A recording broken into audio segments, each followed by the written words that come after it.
Overnight, a new brush fire erupting in Ventura County. The wind is blowing this fire right along the riverbed.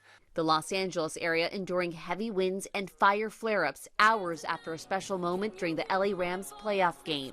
This is my fight song. Los Angeles firefighters honored as fans held up an LA Together banner. The Rams going on to win. In Altadena, these workers were busy clearing brush, trying to create a break in the bone-dry vegetation that could fuel more fires. Planes nearby dumping plumes of flame retardant. Overhead, you can hear the aircraft dumping all of that Phos-Chek on the mountains. And down below, there are hundreds of firefighters who've carved this fire break through this canyon. The Eaton fire has already burned 14,000 acres and overnight was just 33% contained. Across LA, the Palisades fire, which leveled entire communities, was just 14% contained.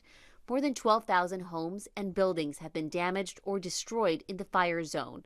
This map shows where the winds could gust the highest today, with a red flag warning through noon tomorrow. They said 70-mile-an-hour winds. It's going to be very difficult to contain that fire.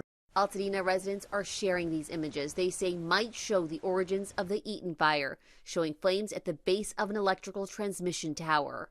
ABC News has learned at least 4 homeowners and renters have filed lawsuits against Southern California Edison, claiming the company failed to de-energize equipment despite high wind warnings. The head of SoCal Edison's parent company says they've seen no indication their equipment started the fire, but they're aware of the videos and are investigating. And support from across the world and in their own community.